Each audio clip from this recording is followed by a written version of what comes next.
Bismillahirrahmanirrahim. Assalamualaikum warahmatullahi wabarakatuh. Selamat beraktivitas kepada para mahasiswa yang mengampu mata kuliah ini. Semoga kita semua diberi kesehatan dan diberi kemudahan dalam mempelajari materi ini. Amin ya Allah ya Rabbal Alamin. Marilah kita awali perkuliahan kita kali ini dengan membacakan basmalah bersama-sama. Bismillahirrahmanirrahim. Allahumma inni as'aluka ilman nafi'an wa rizqan thayyiban wa amal mutaqabbalan. Rabbi shrah li sadri wa yassir li amri wahlul 'uqdatam min lisani yafqahu qawli. Para mahasiswa yang Bapak banggakan, alhamdulillah kita sudah memasuki tahapan-tahapan pembelajaran yang memasuki tahapan terakhir, yaitu tentang perbandingan dua sampel yang saling berkorelasi. Oleh karena itu, sebelum memasuki materi, alangkah bagusnya para mahasiswa mengetahui dan lebih memahami tentang perbandingan dua sampel yang saling berkorelasi. Dulu para mahasiswa sudah mempelajari yang namanya metodologi penelitian, mau penelitian kuantitatif ataupun kualitatif. Di sini lebih condong pada penelitian, yaitu penelitian kuantitatif berbentuk eksperimen. Di sini beberapa bentuk desain eksperimen ini terbagi menjadi 4 secara garis besarnya. Ada pre-eksperimental, ada true eksperimental, ada faktorial eksperimental, dan yang terakhir ada kuasi eksperimental. Yang pertama, ya, ciri-ciri dari perbandingan dua sampel yang saling berkorelasi itu adalah bisa dilaksanakan hanya pada yang satu kelas. Jadi ini spesialisasi yang kelasnya hanya ada satu kelas. Yang mana yang penelitiannya yang satu kelas, yaitu Bapak lihat di sini ada one group pretest posttest. Yang kedua ada di mana? Ya, yang kedua ada adalah yang kuasi eksperimental, yaitu time series design. Bagaimana Pak kalau yang duduk di sini yang true eksperimental? Karena di sini untuk dua kelas. Bagaimana Pak kalau yang faktorial design? Ini juga sama untuk dua kelas. Jadi yang cocok adalah yang pertama one group pretest posttest dan yang kedua time series design. Jadi kalau mahasiswa menggunakan eksperimennya adalah menggunakan yang dua ini, maka perhitungan tentang perbandingan dua sampel yang saling berkorelasi ini sangat menunjang. Baik, kita akan lihat contoh. Di sini contohnya adalah, kembali Bapak akan mengirimkan file, yaitu di sini ada SPSS contoh 11. Nanti para mahasiswa ada latihan 11. Di sini Bapak berikan contoh, kelasnya hanya kelas A, tetapi ada sebelum dan sesudah. Ya. Bagaimana cara perhitungannya? Seperti biasa, para mahasiswa harus menyiapkan dulu filenya. Yang kedua harus menyiapkan dulu tempat untuk SPSS-nya. SPSS itu ada data, ada mentahan, ada yang output ya di sini. Ya, di ini ada input ya. Input itu datanya seperti ini, ada titik, ada var ya. Kalau output itu hasilnya. Bagaimana sekarang? Nah, gampang. Sekarang kita blok yang 37 dengan 39 kita blok sampai 94 dan 92. Ctrl C ya langkahnya. Alihkan ke atas, alihkan ke output, ke input ya, di sini yang var, Ctrl V. Nanti di sini akan keluar ya. Di sini akan keluar angka-angkanya seperti berikut ya. Oke. Tetapi di sini ada var 1, var 2 kita ganti dengan variabel view. Name-nya kita ganti dengan apa? Dengan sebelum. Ya. Ini yang kedua sesudah. Desimalnya kita ganti menggunakan 0 seperti biasa ya. Ketika di sini ada sebelum sesudah, maka kita lihat lagi ke data view, maka ininya bakal berubah. Sebelum dan sesudah. Bagaimana cara perhitungannya menggunakan SPSS? Ini sangat gampang dan sangat cepat. Caranya adalah analyze.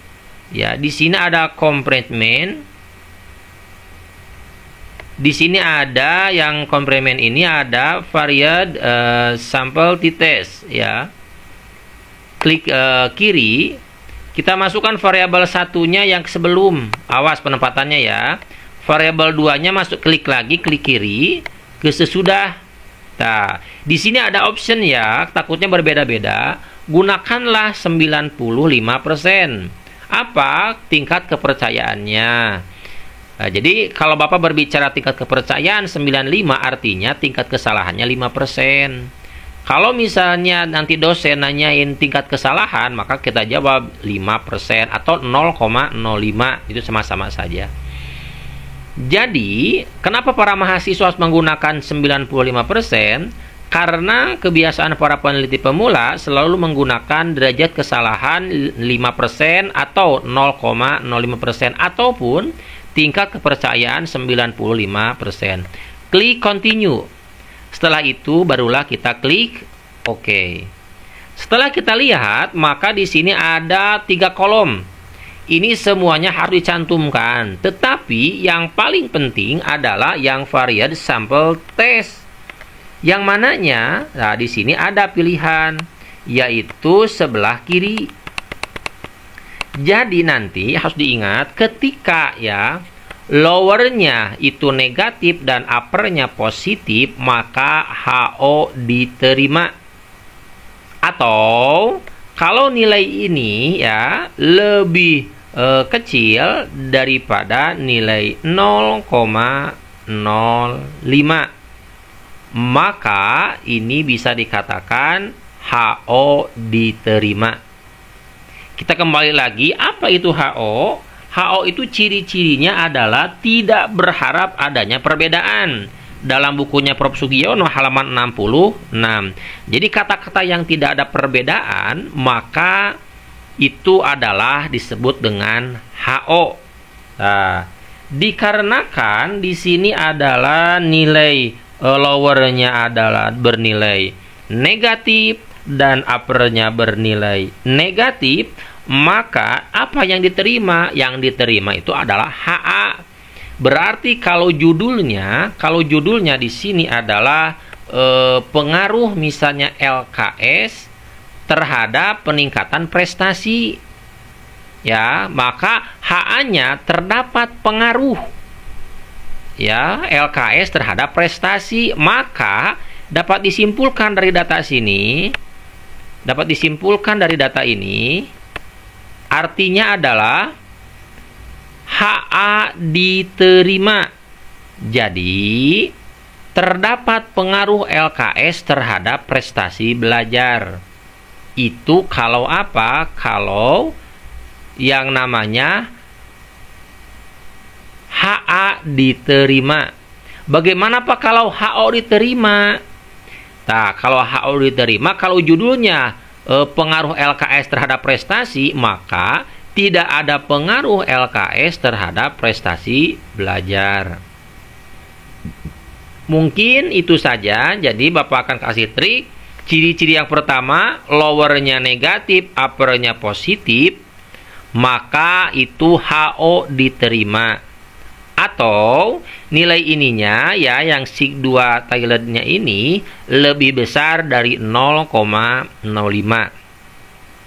Sebaliknya, kalau nilai lowernya itu adalah negatif dan uppernya juga negatif seperti ini, maka HA yang diterima.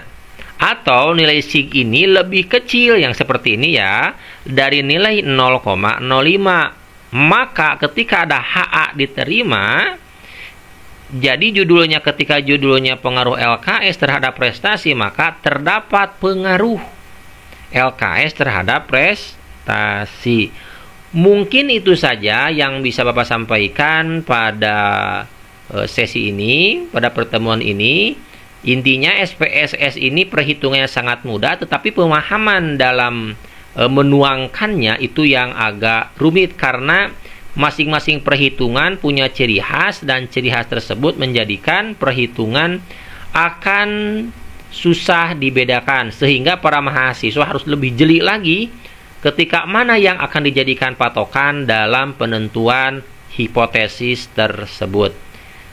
Terima kasih atas perhatiannya. Kita tutup pertemuan ini dengan membaca hamdalah bersama-sama. Alhamdulillahirabbil alamin. Akhirul kalam. Assalamualaikum warahmatullahi wabarakatuh.